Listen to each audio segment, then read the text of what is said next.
We are live. Yes. Hello, everybody. We are live here at Techport. This is Coffee and Crabs. I am Tommy here with Brian Jordan R&D, and Techport. Welcome to this week's show. This is a bi-weekly show where we talk about all things innovation and typically many other things that have nothing to do with innovation. Just to give everybody kind of lay the land, this is a very informal show. We do have a script, but typically we will go off the script, and if it warrants it, we'll talk about certain topics more than others. It's just a guide, really. But if we get too far off topic, we'll go back to it. So right. But we're excited. We're excited this week because we do have a guest. We will get to her later. We have a Miss Tiffany Daniel. Awesome. She's very awesome. Spoke to us past weekend. So you did? Yeah. Okay. Nice great. long conversation with her. So we'll talk more about her later, as Tommy said. I met Tiffany via Project Opportunity, which is a great organization that helps veterans when they're starting businesses. It's no cost to the veterans, Right. and it's I believe it's an 8-week cohort, and they teach people the fundamentals of starting a business, and then what do you do after your business is Right. already started. So I met Tiffany there and was very much impressed, but we'll talk more to her later. So again, here we are in Techport, St. Mary's County Airport. You may hear some noises this week because we're in the hangar. So That's right. So maybe a little echo too. I don't think there's an echo, but I have noticed that there's a lot of jets that have been flying over recently. Yeah. The last few shows we've done them in the kitchen, and today we're out back. Right. More room out here, but I didn't think about, it's probably more noise here because we are in the hangar. You have the hangar door, so not as much insulation and everything else. So anyway, much better spot. Yeah. All right. So let's get into it. So in a nutshell, we're going to run down some topics, national topics, regional topics, and then one local topic, which is actually pretty cool. Yeah. I think this could almost be an international topic, but it happened right down the road from us. Right. But for starters, I'm going to kick it off. And I would like to talk to Brian about non-fungible tokens and DeFi. Brian, do you know anything about either one of those things? I do not, and that's why I was laughing when he said that. So those going to be something I know nothing about. Great. So I always pick things that I know a lot about and that Brian knows nothing about. And then I get to look smart. It's not hard around me. So, well, that's not true. All right. So which one would you like to start with? Let's go with non-fungible tokens. Is that what non-fungible tokens. What is that? They are referred to mostly by their acronym, NFTs. Okay. Have you heard of these? I've heard of that. Yes. All right. So what are they? Cryptocurrencies have become very popular over the last decade. Collectibles has also become extremely popular as well. Mm-hmm. All right. You've seen me in here with all sorts of crazy cartoon character trading cards. Yes. Some sports cards. I've shown you and given you some football cards. They're very valuable. Okay. Now take cryptocurrencies and take collectibles and mash them together. Whoever thought that'd be such a Well, the mindset of people who like cryptos and the mindset of people who like collectibles is pretty similar. Huh. So here's what it is. Without going too much into it, the fundamental principle of cryptocurrency is that it is backed by a blockchain. Yes. Okay. We've talked about blockchain in the past.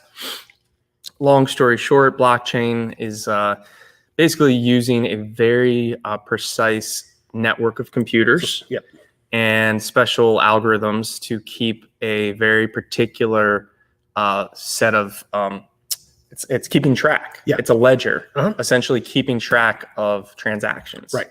Blockchains can be used for other types of things, but if we're talking about cryptocurrency, it's so that you know exactly where an asset is sitting at any given time. If you were to buy Bitcoin from me, there's going to be a record of that taking place, and it's going to be stamped, and it's going to be in there forever. Right. It's going to be on the ledger. So non-fungible tokens is this idea that you can stamp essentially digital assets, digital collectibles. Okay. Now, what are these collectibles? Some of them are digital pieces of art. Okay. Some of them are video clips. Interesting. Some of them are music clips. Some of them could be as crazy as little characters that people just make up. And so the idea of a non-fungible token is you take whatever it is out of that world of art and you back it up on the blockchain. Interesting. That's wow. That's fascinating. Very popular right now. The one just sold last weekend for like $68 million. But it's kind of one of those things where it's the people that want it that drive the market. We talked about this with the cards, and where you had a friend of yours sold a card for a high amount, and but to me it doesn't make sense. But there's a group of people out there that deems it important. So I don't know. It's just fascinating to me how. Okay, so one person's trash, another person's treasure. For lack of a better term. We've talked about this, but money, right? The U.S. dollar. What gives it value? Well, it's supposed to be backed in gold, but that hasn't been for a while now. So for like 60 years, it hasn't been backed by gold. For 60 years, the full faith and credit of the U.S. government has backed the dollar, which is a fancy way of saying you agree that a dollar is worth what I agree a dollar is worth. Non-fungible tokens is just pulling on that string. That's exactly right. Okay. You're taking a clip. I think one popular one is a clip of LeBron James dunking. Wow. Yep. And they were able to say, okay, let's take this 8-second clip. Let's back it on a blockchain. And whoever owns the rights to that blockchain is the only owner of that clip. Wow. I don't know how much that one sold for. It was like a few $1 million or something like that. Yeah, it's getting a little bit insane. It's insane, and it's kind of scary. Not really scary. It's actually good for the little guy like you and me, but for the government, it can kind of go a different way. Well, there's this whole idea of is someone going to be left holding the bag? Can someone get in a little bit over their head? Can they start to buy all these things, spend their whole life savings on them? Because the idea that this goes into is the idea of decentralized finance. Right. And decentralized finance is this emergence of individuals, people, retail traders, things like that, replacing banks. Right. So what's taking place now is there's this whole market. I think as of last year, there was about $1 billion in it. It's grown a lot since then, where the person listening to this, can actually serve the function of a bank. You can loan money.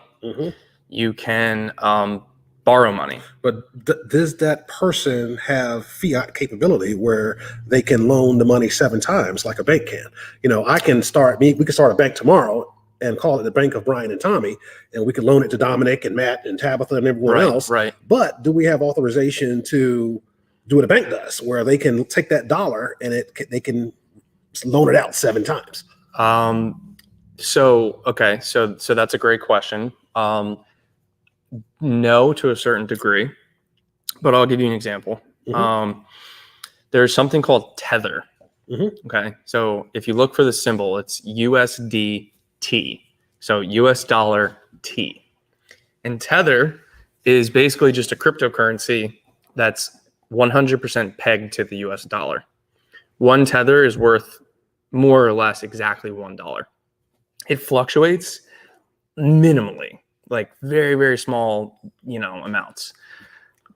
For purposes of this conversation, 1 Tether is $1.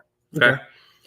So I could take $1,000 US if I have the capabilities, which I do in my phone, to go into a cryptocurrency wallet.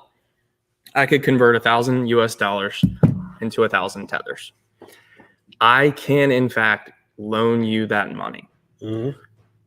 You can use that money however you want, but you do have to pay me back. Yeah. So as far as me loaning it out 7 different times, or you splitting it after you borrow it from me? Not necessarily, but you could take that $1,000 and go buy things. You can buy whatever you want. Interesting. So you could be very speculative and say, well, I don't have $1,000 today, but I'm going to use Tommy's $1,000 in Tether, and I'm going to go buy a bunch of stuff that I think is going to go up. And ultimately, you're going to want to hope that whatever you buy goes higher than $1,000, right. because if it doesn't, you have to give me my $1,000 back. Plus some kind of interest, right? Plus interest, and you also just lost a bunch of money. Right. And so so that's a little bit crazy if you think about it. So on both ends of this, right? I'm giving some stranger $1,000. So I'm curious, who came up with this Tether? Is that it has to be government backed if it's backed by the dollar? No, it's right? not. It's not. So Tether is just a type of cryptocurrency, but DeFi itself is more of a movement, right? Because you don't have to just use Tether to do this. I could be loaning you Bitcoin. I could be loaning you Ethereum, Dogecoin, whatever else is out there. Right, sure. Dogecoin. You can also be earning interest like a bank. So I could take some of my Bitcoin, I could lock it up, put it kind of in what's called a staking account, which is helping the network to work. But I'm also earning interest, kind of like a savings account. So all of these things are taking place right now. They're DeFi or decentralized finance. And the banks don't like it. The banks hate it. They're coming up with all sorts of reasons why DeFi is bad and it's risky and trust the banks and look, as far as I've read over the last 20, 30, forever, banks aren't the types of people that should be throwing stones, right? Because they do a lot of interesting things with your money as well. Oh, absolutely. Like we talked about the fiat thing, the banks make money because they have authorization to loan it out multiple times, more than the money they have, so, and these things are changing so fast that the laws and the industry can't keep up with it.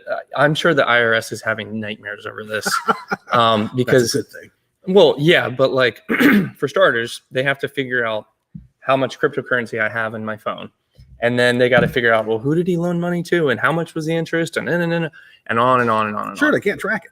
They're left out of the loop. Well, they could, but the ability to do that, there are so many transactions taking place now that they would have to hire an entire team just to keep track of, like all the transactions between you and me. Right. Not that there are any transactions taking place between us, just for the record. Not that you know of. Not that you know of, yes.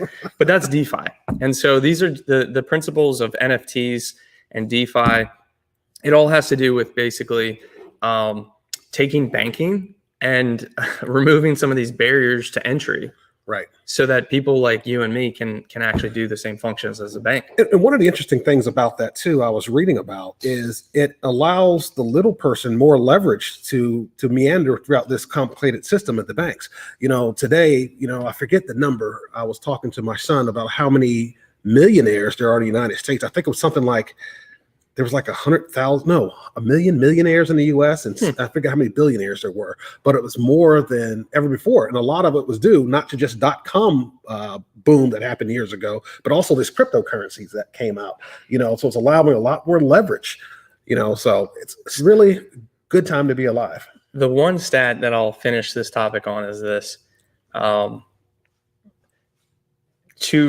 be in the top 1% of people who hold Bitcoin, you only need to hold 0.28 Bitcoin.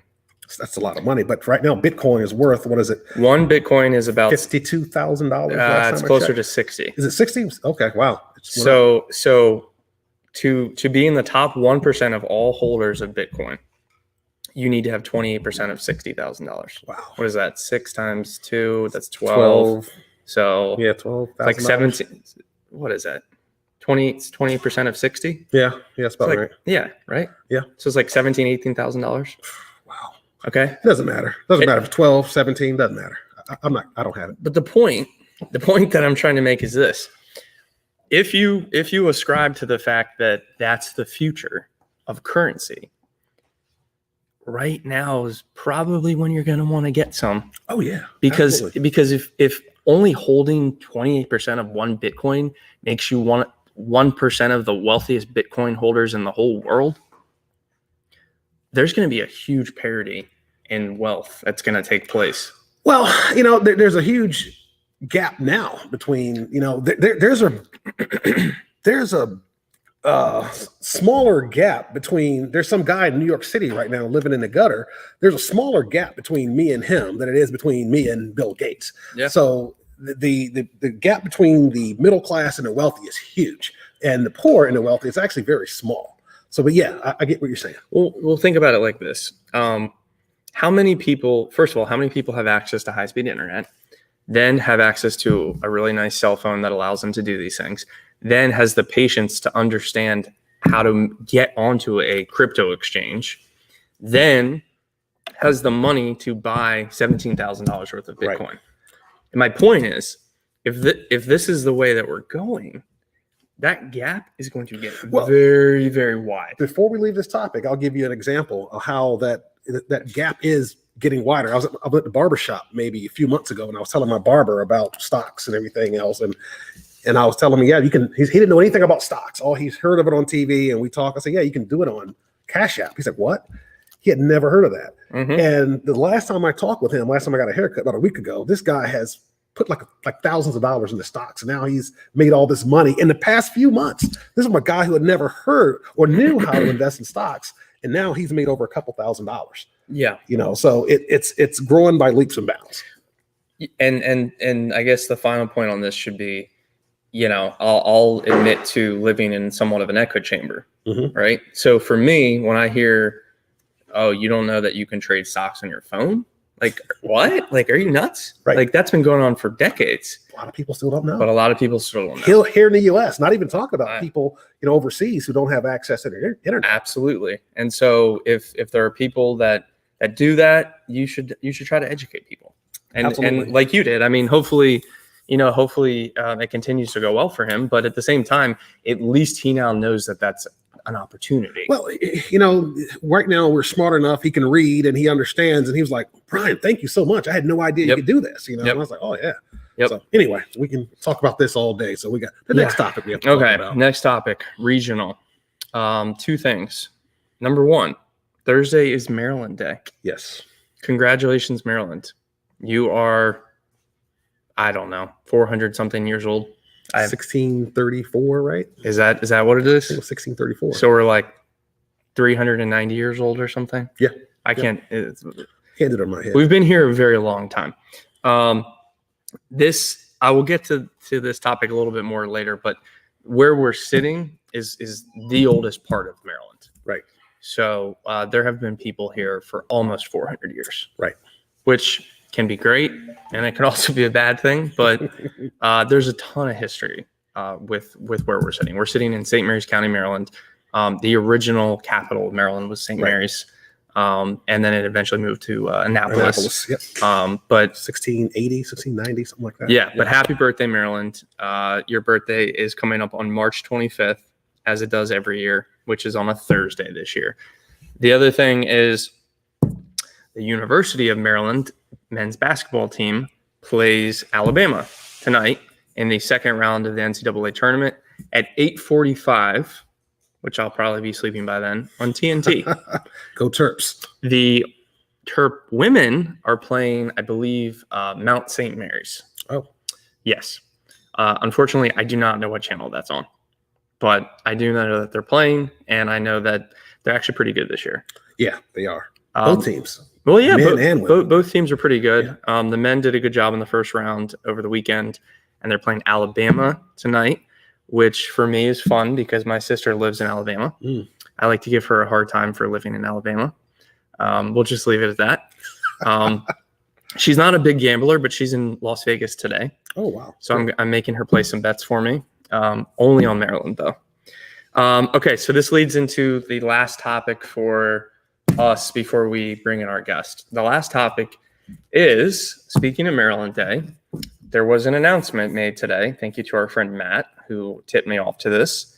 The historic St. Mary's City archaeologists, I guess there's an association. Mm-hmm. They discovered the original fort for St. Mary's City with ground penetrating radar. Yeah, saw that. Dated to 1634. Okay, so why is this a big deal? Anyone who's been down to this part of Maryland knows that we kind of have this, I don't know what to call it. It's like a fake city. Like we've replica city, I guess. Replica city for one of the original one of the original establishments here in America, in Maryland, at St. Mary's City. And around the replica city is also a town that's very, very old, but it's not the original establishment. So they just announced this morning, I was told by Matt, at 12:01, they dropped the news that they found the original fort. Right. So for those who don't know, when English used to come over here and they would land, a lot of times there were Native Americans. Mm-hmm. And so this isn't just reserved to St. Mary's City. This is kind of like Roanoke and Jamestown and places like that. It was not safe to just land and be like, yay, we're here, we're out in the open. So what they did was they would build these kind of barriers. Yeah, it's like a citadel, typically a wooden citadel. You know, we had the same one at Jamestown where it was like a triangular shape. Yep. And not too long ago, they found the original Jamestown's fort that's actually in the James River now. Yeah. And kind of like St. Mary's City, they built a replica. You know, as kids, you know, in Virginia, we all go to Jamestown every year. I've been there. So it's very similar. That's actually exciting news. One of the things I was reading on that, they found some German pottery that was there as well. Here? Yeah, here. I was reading that just a few minutes ago. German pottery? Yeah, well, I guess on the Ark and the Dove, I guess whatever they had a pot, it was actually German. So I don't know how that happened. Right. So there were two original ships? Or the Ark and the Dove were the original ones that came here to Maryland. You had Jamestown, you had Godspeed, Susan Constant, or whatever it was at Jamestown. Then you had the Ark and the Dove here in Maryland. Then up in what's the place called? Up in you had what's the one up in Plymouth Rock? You had Plymouth Rock, yeah. Whatever the ones up there. So there were different ones at different times, but they were all around the same time. And there were artifacts from all over Europe at that time. The ones here, I think Father Andrew White was a Jesuit priest. So they were Catholics escaping persecution in England was the reason they came here to Maryland in particular. Yeah. So apparently they thought that they found this like maybe over a year ago or so. And then obviously it takes time so that they can confirm these things. Yes. The question that we were talking about earlier that the folks here weren't sure about was why did they announce it today and not on Thursday? Because they were talking about announcing it on Thursday. But maybe people just got a little too excited and broke the news. But it's still cool either way. Well, what's really interesting is how proud Marylanders are of this. You know, Marylanders, when they found the original port of Jamestown, not thinking Northern Virginia cared. Yeah, they didn't Maryland, care, they really care about it. You know, it's really interesting history, and it's just really fascinating. So, in a lot of ways, they corroborated those facts was going through the logs of Father Andrew White. They looked at his writings and what he said and compared it to what they found. And they're like, yeah, this has to be it.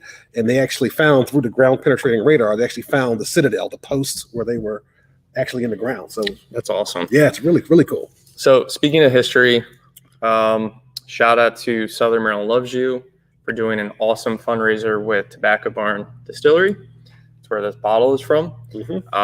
I learned a lot about the history of Maryland by doing a tour of this facility. They actually use spring water from underneath the farm. Oh, wow. To make all of their own bourbon. So they don't use any water from anywhere else except for underneath the farm. Cool. And they were talking about, this is a couple weeks ago when I was there, one of the reasons that that the water is so clean that they use is because most of the soil becomes sand. Yes. As you go deeper. And in Kentucky, which is now famous for bourbon and things like that, you get like a lot of limestone and things of that nature. So it's interesting because a lot of the original bourbon was from Maryland. Right. And the corn and tobacco, that was obviously a huge cash crop. And the history that I learned about Maryland from doing this tour was pretty cool. But they helped Southern Maryland Loves You to do an awesome fundraiser Over $2,000 were raised. So shout out to Tobacco Bar and Distillery, and Southern Maryland loves you. Okay, so as a break, and then before we get into our guest, we are here at Techport. I'm Tommy. This is Brian. This is Coffee and Crabs. And today we are going to be joined by a Miss Tiffany Daniel. She's been very patiently waiting in the digital waiting room. She's laughing, so I think that means she can hear us. So I'm going to go ahead and bring her in. Yeah, before we do that, you can bring her in, but like I said, Tommy, I spoke with her on Saturday. Hey, Tiffany, how are you? Hello, finding yourselves. Good. I mean, it was a really fascinating history you have in a background. You spent 26 years in the Army as a corpsman. You're currently now a chaplain for the VFW. Yes. And Project Opportunity. And I mean, your resume is just amazing. So tell us more about that. I mean, we've been speaking. How long did we talk this weekend? Maybe a couple hours? 2 hours. When I looked at my phone, I was like, wow. But we just went on and on and on. Tommy, we really connected. And the one thing I discovered in talking to Brian, I confirmed, was Southern Maryland loves you. Thank you guys for that sanitizing unit, because one of the organizations I work with, Women Veteran United Committee, we were on a task to assisting Charlotte Hall living facility for our veterans, because they were having problems getting PPE in for the facility, and cross-contamination. And, we started losing our comrades. So I want to really thank you all for that sanitizing unit. It was a gift right on time, And so Brian was sharing with me some of the background with that. And then, of course, we found out we had a whole lot more in common with innovation. Nice. And even with what you all were just sharing with, cryptocurrency and Bitcoin. And I have a talk show as well. And so that's why I was smiling. Very interesting conversations. Well, I know we talked about before you had the hot box there, the PPE, they were using it. And typically, in most cases, they were throwing it away, and they were running short on supplies. So that really was instrumental. I think you talked about the beds too, because the beds, they had a hard time sanitizing the beds. How do you sanitize something so big? You can't just spray it down, but put it in the hot box, sanitize it, bring it out, and you're good. So for legal reasons, I'll allow Brian to say that, but I will not comment on sanitizing beds.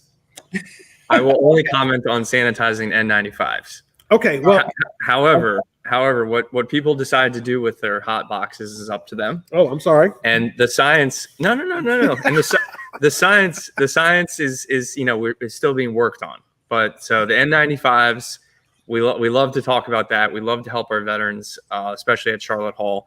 But you're doing good things with it. So we'll leave it at that. Yeah. And it was in the article. So yeah. So, be redacted. No. What a journalist writes is what a journalist writes. That's right. But on another note, so when you went through Project Opportunity, I've known Joe for a while. Okay. What company did you go through with, as a reminder? I'm just trying to jog my memory here. So I was a business owner already, and I was planning my exit strategy from a franchise. I had a fitness facility, women's fitness facility, and some other veterans had mentioned to me Project Opportunity maybe 2 years prior. But with my work schedule and everything, I'm like, it's no way I can commute and get down to Calvert County, which is, I think, where the class was. I can't get there in time. I'm trying to remember what happened with my schedule. Well, got a new boss, new schedule, whatever. And I'm like, and Joe kept sending me the invites for the class. And I said, this time I think I can do it. If I ask, be direct and upfront, and just ask my director, hey, if I work late on such and such days, can I leave early on these days to make it down there for the class? And I have to say, with Tiffany Davis, with the CPA, she was our instructor for the class that day. But all of the other business owners that they invite in to share their stories with us, and then we go over the business structure, how to set up your business plan, taxes. most people think if you want to be a business owner, there's only a couple of ways you can set up your business, either a sole proprietor or, an LLC or a corporation. But she actually, one of the days during our block of instruction, actually showed us that they're interchangeable. And that was I was like, really? So yeah, 1 year you can do this, but you have to plan it and talk to a CPA. So she shared with us the importance, definitely, of having a CPA. But the class is just phenomenal. And I will tell veterans, and normally it's for startup businesses, but even if you already have a business and it's not too old, if you qualify to take the class, then I would most definitely tell them to take the course. Yeah. How long is the course? Yeah, that's what I was going to ask too. A couple of weeks. It's only a couple of weeks. Maybe is it 8 weeks? I think it's 8 weeks. Okay. And the one thing that I've noticed is how much it's grown over the years. So I started volunteering probably around 5 years ago, and the last cohort that was in Southern Maryland, at least, Joe told me that I believe over a couple hundred businesses have been through it. And I know that they just launched kind of a new thing. I don't know if you were involved with this, Ms. Daniel, but they're allowing former students to go through a pitch contest. Okay. So anyone that's been a part of Project Opportunity, I don't want to say compete because it's almost like they all help each other, but they're all going through this second cohort of okay, you did a good job in cohort 1. Now you're all going to be allowed into cohort 2, and then you're all going to kind of go and compete at the end of it. Oh, wow. But they were given a really nice grant to do that. Wow. So Joe's done an awesome job. And then the folks like you, anytime I meet someone that's gone through it, there's just always positive people. Right. The one thing which is a little off topic here, Tiffany, is I see that you're involved with Veteran Yoga Project. Yes, I am. Are you a yogi? I will not say that I'm a yogi. Are you? I am a yoga instructor. Yes. Oh, nice. Yes, Nice. yes. Okay, so I discovered yoga like 6 years ago, and it's awesome. Oh, that's right. Yeah, you're. I love yoga. I stretching is like the greatest thing in the world. Also mindfulness. Don't get me wrong. Can you talk to us about that? Is this something new? No, it's not. It's been around for a couple of years, and I have to say I did compete as well in the pitch. Yes, I did. Okay, cool. And that actually gave me, or has given me, some. Can I say seed money to to purchase more equipment for the yoga project. Nice. So with Veteran Yoga Project, it's another nonprofit organization that teaches yoga specifically to veterans. So that's why I can't say really that I'm a yogi, because they ask us during the classes mindful resilience and breath work, okay, and we do the movements, but they ask us not to concentrate on the Sanskrit. So it's best normally if you're an instructor and you don't really know the yogi talk, because do veterans really know it, right? So we just keep our normal terminology. And sometimes I even go into military terms. I mean, when I'm saying switch and change over, I start thinking about my PT days, But at any rate, and like you said, the movement. I will sometimes do a pain assessment in the beginning of the class. The pre-COVID in-person classes, I always did a pain assessment with hopes that at the end of the class, the pain was relieved or at least decreased. And that's why I became an instructor. I teach a lot of other classes, but with the yoga classes, they have sponsors and they offer the classes for free on Facebook. So any veteran, their family can chime in. You just go to the Facebook page, or the instructors share their Zoom links, and you chime in. And all we ask is that you tell us, your branch, your last branch of service, your last duty station, how many years you served. But as long as the classes are being engaged, then we have a sponsor for right now. So we've had sponsors since the pandemic to allow us to take the classes virtually. And it's just been great. So the name of the Facebook group is the Veteran Yoga Project? Veteran Yoga Project, yes, it is. So it focuses more on the physical aspect of yoga and not the mental, like say the yogi part, what you call it? No. It's not on the mental when we talk about the basis for yoga. I see. But it is on the mental when we speak on the breath work and finding our safe space for those that are dealing with PTSD. Right. Oh no. Uh-oh. I think we're still good. I think her connection might have cut out. Uh-oh. Well, if you can still hear us, we lost you for a second, Tiffany. No, we're still here. But we lost. Let me see. Am I back with you? No, she's back. She's back. Yeah. All right. So where did I lose you? So basically, and tell me if I'm putting words in your mouth, but so traditional yoga is based on Sanskrit. And a lot of the words and verbiage that they use is like chakra and the different points of the body. So you don't do that. Right. It sounds like they take a little more. Don't do that. No. And yeah, a lot of them are named after animals or something for the poses. Down dog, things like that. Yeah. Yes. And I will say, downward dog, because just about everybody knows downward dog and, lotus move or locust move or something. But they ask us to demonstrate. So if you did not know the name of it, I need to move you through it. I need to guide you to the position step by step. And if you could not see me, so like we just lost connection, but you can still hear me. So I need to be able to guide you through the position. But in guiding you through the position with the stretches, as Tommy said, it helps with the pain. But then we also engage the breathing, which is so important because the breathing, again, incorporates that safe atmosphere for us. We use grounding as a word to establish that safe atmosphere, combined with the breathing, the breath work, and there's different types of breath work. And if you would tell me a certain area for pain, then I would focus on movements and breathing to relieve some of the tension and the anxiety and a lot of other things that we deal with on a day-to-day basis in those areas.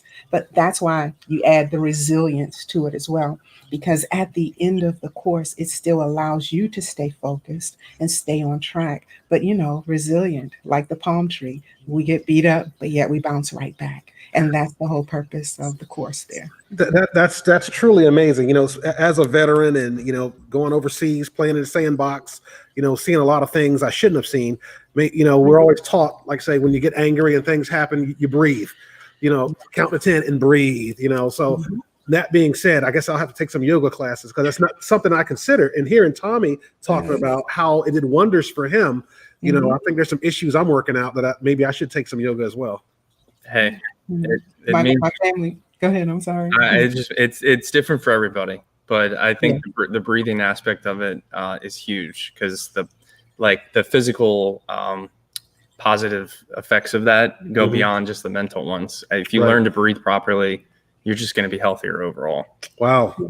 Because a lot of us don't breathe properly in the beginning. You'd be surprised. We do not breathe properly. Yes, you're breathing every day, but you're not breathing properly to properly oxygenate your body. You're not.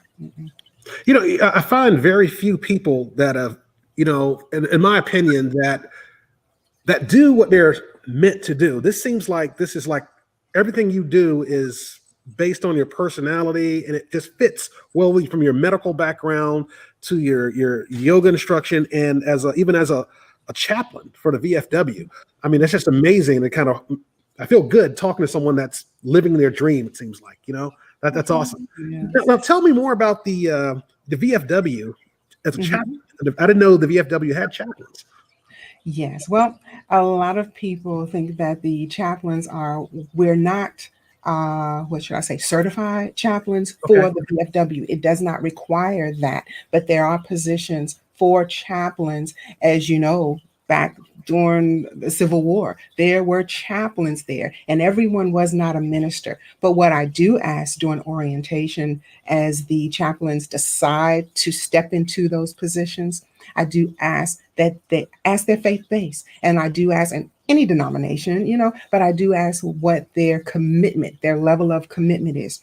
And I can say that some did remind me, this is volunteer and I'm only in the position. But those that are faith-based, then I do share with them different prayers. And some of them are true ministers or pastors, and they can actually officiate for funerals or memorial services. But we also have scripts for the chaplains to do that. But it's so much easier if you are a pastor or a minister already. Yes. So you're not a ordained minister. I'm a licensed minister. You Yes. are licensed. Okay. Yes, I am. Wow, amazing. Yeah. Mhm. So not to go too deep on you, but Mhm. when you're working with people in yoga or as a chaplain, and I don't know if this is too much of a personal question, but what's like a common issue? Is it people losing faith or never having it in the first place, or what do you find as someone who works with people in this space? Good question. The loss of it. Loss of it. Because it's like, yeah, I know of your God, if I may say, or I've heard of, and I used to go to church, but if he were real, why would this be happening to me? Right. So, mhm. How do you do you find that people come back to the faith, or do they find it in a different way? I'm genuinely curious how it usually works. Some do come back. Mhm. Some do come back because doing a yoga session or a consultation, I can't really go there with them. Right. But as far as just them seeing that there's someone that really does care, Mhm. there are other people out there that really do care and they really have faith. I'm like, well, if I could use my life as an example to say, everything that we've gone through, but yet there's biblical terminology that tells you, you go through certain things to make you stronger, or things like that. I don't want to always go to the cliches, but if you can give them scripture or foundation to just things that they can truly see, that they can see, like we've been in battles, but we made it through, and here we stand, and yet we're still loving, then those are things that I prefer to use because they are things that are tangible. You can actually see, you hear my story, but then you can see what I've gone through and where I am today. Mhm. That's awesome. So I want to ask you one more question. So my last question would be, are there any, out of all the things that you do, are there any upcoming events or ways for people to get involved, especially for veterans? So if a veteran is listening to this, maybe going through a rough patch, or maybe not, maybe just a veteran who's just interested in helping, how can they reach out to you or to any one of these organizations? What's the best way to do that? Most of my social media handles are Live Today Health. So my talk show is Live Today Health Talk. Podcast is Health Talk Today. Facebook page group is Live Today Health Talk. Even within my website that I'm currently building, because remember I went through Project Opportunity, so I'm transitioning with the business now to have these classes as a catalyst for veterans in the Southern Maryland area, because I don't see them here in our area. So that's Live Today Health Talk. Yes. That's awesome. All right, cool. I know you were about to say something. I'm sorry. No, I was just going to make a statement. I thank God for people like you. There are times, in my life, especially being in the military, where, you lose faith sometimes. And I know the squadron I was in, we were going over and they were like, well, we don't need a chaplain, over here. But, I beg to differ. Wherever you go, I think there needs to be a chaplain. Doesn't matter what denomination or what faith, but it's just good having someone to talk to that you can, that not even relate to, but just someone to talk to that's concerned and gives an ear to listen to, and I'll put that out there too, for veterans or anyone that's out there. If you need someone to talk to, you have someone like Tiffany here. I mean, even you can talk to me too. I don't know what we talk about, but I'm open. But because I've been there, I've been to a point in my life where I needed someone and there was no one there, and so it's good just to know there are people out there and other want to know. So anyway, just to echo what we talked about earlier, there's no telling where this show is going to go. So we went kind of talking about Bitcoin to philosophical yoga to religion and self-help. So no, I mean, I appreciate you coming on, and as always, is there anything that you want us to know or that you want to share that we haven't covered yet? Wow. Well, I first of all like to thank you all for having me. Thank you all so much for having me. And just keep your ears open. I know Brian shared something with me that I'm going to look into, but keep your ears open because Southern Maryland needs something post-COVID where our veterans can go and get this service. I know a lot of them go to the vet centers, but to my knowledge, our new vet centers out here don't offer these things. So if I'm gonna do it, it looks like I'm gonna have to start it. So if you know anybody that's willing to assist me or give me some guidance there, then by all means, because it can't be virtual at all times. Like it needs to. A lot of people are zoomed out. They're tired of Zoom. Yes. And, yes. We're vaccinated, or I'm vaccinated, so we're okay. We're okay.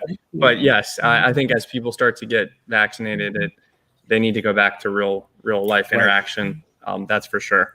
All right. Well, thank you again, Tiffany. And please keep doing what you're doing. As Brian said, I appreciate it. Hopefully you'll join us again. And I'm going to make sure I share all these social media handles with everybody. But thanks for stopping by. Yeah.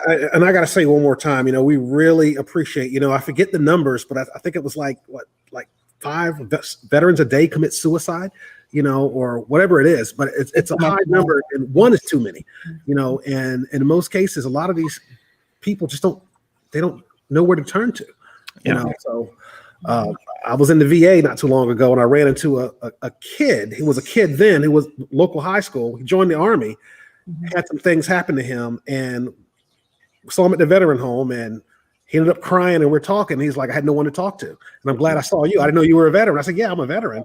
I said, man, I haven't seen you since you were 15 years old. But, and ran into each other and cried it out for a little bit. Then they had some beers, So anyway, thank you so much. Keep doing what you're doing. And we appreciate it. Thank you both. Thank you both. All righty. Have a great day. Okay. That was a cool guest. That was Ruck, Donna, by the way. And I ran into the veterans home that time.